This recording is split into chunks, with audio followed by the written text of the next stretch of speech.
There's a difference between impact and influence. One is built on obedience, the other on optics. In a world chasing claps, we're calling leaders back to clarity. Because if you still need a validation, you're not ready for the mic. This is Legends in the Making, the show where we reclaim leadership from culture and restore it to calling. Dear Legends, I used to walk into rooms hoping someone would validate that I belong there, hoping my credentials, my charisma, my performance would earn me a seat at the table. And when they did, I mistook it for confidence. But it wasn't. It was survival. Because if my value could be inflated by applause, it could be destroyed by silence.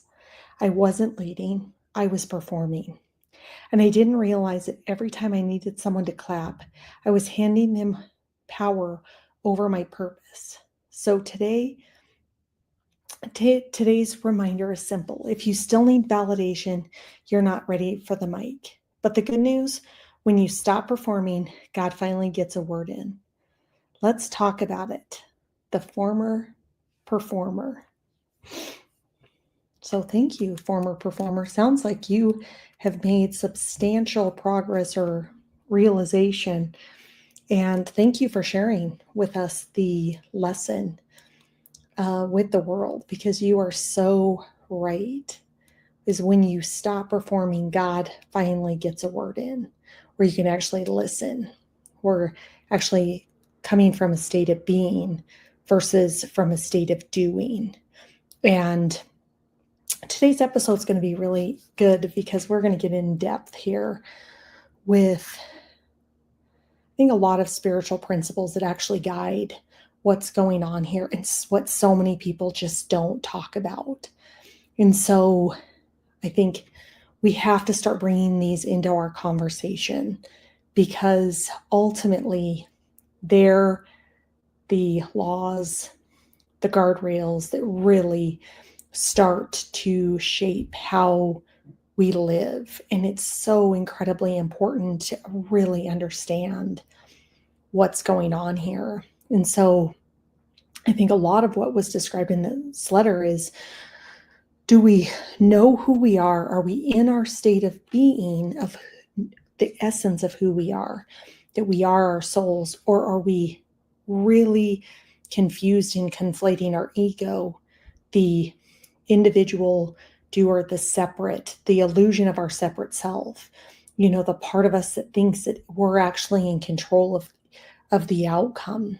And ultimately, our ego is the one that's derailing us from our higher purpose, because it's ultimately getting in the way. And it's really ultimately a test for us to understand, are we really being who God created us to be? Or am I performing or working through my ego to have the validation, which intrinsically we already had? God made us inherently worthy. We're made in his image. So we are already all these wonderful things.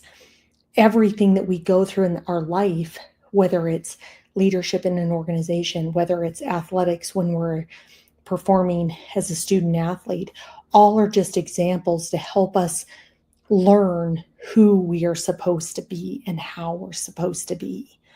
So what is the problem with performative leadership? Most leaders, parents, athletes, they're not leading, they're auditioning, they're performing. They're performing either what society has deemed they're supposed to be doing, or they're coming from that separate self that thinks, I'm the individual doer, I'm the one actually accomplished in this, when in all actuality, that's not the case at all. And so leadership can actually become a stage instead of a sacred assignment. Do we see it as a boost to our ego, or do we see it as a calling from God to serve, using us as a vehicle to serve others through our example of who we are. And that's the true gift of leadership, is stepping into the truest essence of who we are, and ultimately from that place being able to then serve, because oftentimes most of our lives we're not getting any applause. So how do you continuously show up and engage and be who you're supposed to be if you're looking for all external validation, when internally you should already know your inherent worth? So if you're looking to Facebook, Instagram, you name it, to define your purpose, you've already lost. And so where does our need for validation come from? And it really comes very early on, because we aren't given the tools as children to just be self-sustaining. There's a break, or there's a point where we start to understand how other people see us and what they think about us is more important than how we feel about ourselves. And so then we're seeking that praise, or we're getting that praise from our parents of, this is good, or when you're doing something you're not supposed to be doing, this is bad. And so it's starting to condition us, when in all actuality, it should be just neutral. Nothing's neither good nor bad. When you think about, or if I think back in my childhood when I was told not to be doing something, is that because society has deemed or dictated that? Or should I really not have been doing that because it wasn't inherently good and I wasn't doing something from a loving space as a child? And how are you teaching your children that? But so often we're starting to condition ourselves to look for that praise and that approval. And ultimately, when I think of athletes, you become conditioned. Success equals applause, and that applause then deems your worthiness. Well, you're not out playing on the football field 24/7. So what happens when you don't have the applause? What happens when you don't have the praise? How are you self-regulating yourself and truly understanding where you're at so that you can truly grow? So much of our journey in life is teaching ourselves how to master our own emotions and have emotional regulation, and to see everything from a neutral, godlike space. If we are created in the image of God, and God is good, then we are good. We are inherently good. We are not bad. We are not sinners. We are not broken. Think about societally, religiously, they want to feed that narrative because that keeps you separate from the truth of who you truly are. So if you can understand who you are, who you're supposed to be, then you get to show up in whether you're getting applause, cheering on your teams from the bench for the play, whatever the course might be.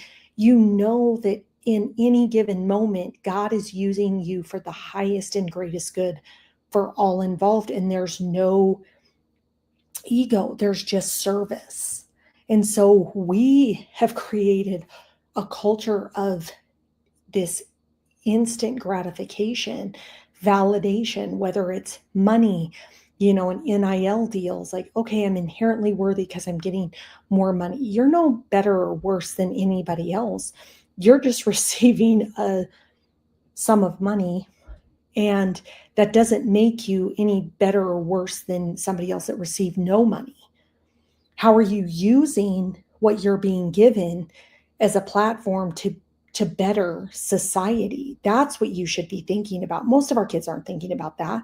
They're thinking about how many people liked my post, how many people commented on my post, how many people shared my posts. Like, we hear it even from people within social media companies. They've created the algorithms to make us addicted to have dopamine hits, because of it, when we should know our intrinsic worth far exceeds any social media platform, any validation from any other person. We have to fill our own cup up and know our worthiness at all times. And that's where confidence comes from. Because if you're codependent upon these external forces to validate you, well, life's going to be pretty harsh and it's going to be really long, because you're going to always be seeking that validation, and seeking out things external outside of ourselves is not productive for us. We are here to remember the truth and the essence of who we are. And who are we when no one's clapping? Who are we when no one's watching? Who are we? Are we in our character? Are we in the truest essence of ourselves, who God made us to be? Do we have the integrity to do all the right things, to be loving, to be kind, to make the right choices when no one's watching? If you're thinking, well, nobody will know about this, right there, you're out of your integrity. And then, do you have the discipline? Do you have the structure and the skills and tools and system to always be coming back to yourself so that you can master who you are? That's what we came here on earth to do, is a mastery of ourselves in this school we call life. Everything is just a lesson for us to master ourselves.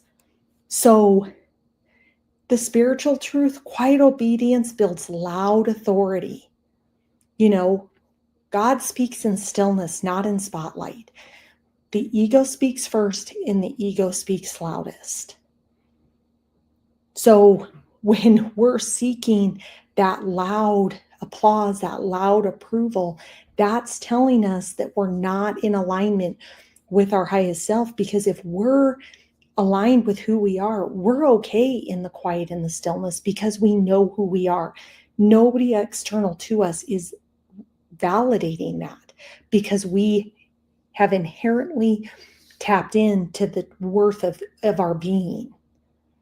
So that's really what we're here to do, is can we master the stillness so that we can listen? And when we are then out on the field, when we're out on stage talking to large groups, when we're at work, we command authority because we're in the truth of who we are. We're in the highest frequency of energy with this, which is authenticity. It's a knowingness of who we are. And so, when you think about such great stories around, how do you influence?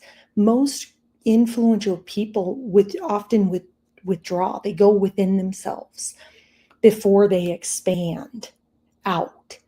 So do you have a systems, processes, and tools to bring you back to yourself, so that when you then are out on stage or in public or in game situations, you can be expansive in your energy because you're grounded in the truth of who we are? In true power, harnessing the essence of who you are, harnessing your authenticity is formed. It's not performing. It's a complete harnessing of your truth. And validation from men does not equal authority from heaven. The mic or your amplification of your voice doesn't make you a messenger. Obedience does. How are you showing up in all the quiet moments before you get on stage? How are you embodying the truth of who you are? And are you diligently doing that work? Because so oftentimes we see people that go out and just perform, but what they've forgotten is, how are they performing day in and day out, moment by moment, in the quietness of their home, in their world? So, signs when you're feeling led from your ego is you only feel on when others are watching, or you need that praise and that validation. That's your That's your ego. That's the illusion of the separate self going, I need somebody to tell me how great I am. Versus, let me come back in within myself, tap into the energy that God created me to be and go, I'm enough. I was created perfectly. And all I have to do is embody this energy in every interaction I have with every person and human being. That's what we came here to do, because in that there's influence. Do you also overcompensate with strategy but lack surrender? Are you never willing to admit when you've made a mistake? Think about that. How often do we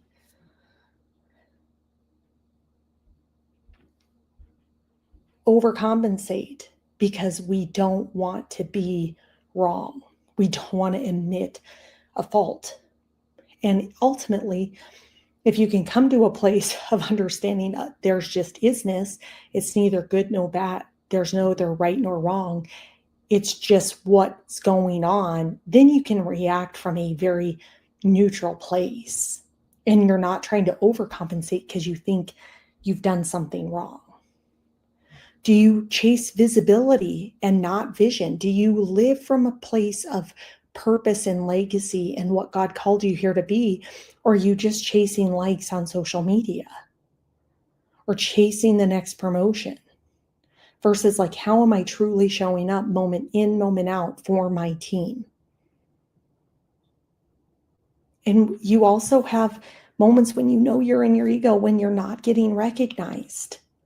So if applause controls you, silence will crush you. Being alone in your stillness will be the most god-awful experience of your life, because you're addicted to that external feedback to determine your self-worth. So what happens when you stop performing? What happens when you start to crave the stillness and the silence and you're not chasing the applause?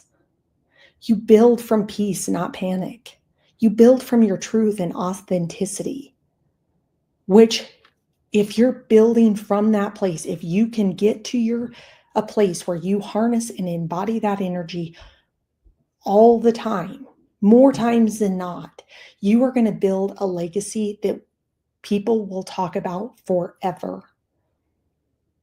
But if you build from a place of applause and ego and validation, that all comes crumbling down the second it's no longer there. You also implicitly trust God's timing, divine timing, for everything to come in when everything's meant to come in. And you're not panicked or worried about what's coming and going or what the trends are. You're just trusting the truth of who you are and God aligning all the things to bring that in. And you also lead from purpose and not pressure. Ultimately, you are leading from your presence and the essence of who you are. There's no pressure in that, because you are already created in God's image. You are already created in the highest frequency. So there is no need to be worried about pressure, because you already know that you're enough. So if you would like to work with me, I have multiple opportunities to work with me for 5 days for free. I ask you, donate to a charity of my choice, but I want to start you on this path of getting back to yourself, of getting back to who you are, to having clarity around who you're supposed to be, so you can have the most impact in the world and receive the infinite abundance that God has for all of us. There is more than enough to go around, because we are inherently in a universe of expansiveness and enoughness and all goodness. And so reach out, DM me, message me, find me wherever you're at, so that you can start this journey. And think about this: before you pick up the mic again, ask yourself, would I show up if no one clapped? If the answer is yes, you're leading. But if not, good. That means there's still time to get aligned. You don't need another post. You don't need another performance. You need obedience because heaven's not clapping, heaven's calling. And that's the only mic that matters. Until next time, keep becoming a legend.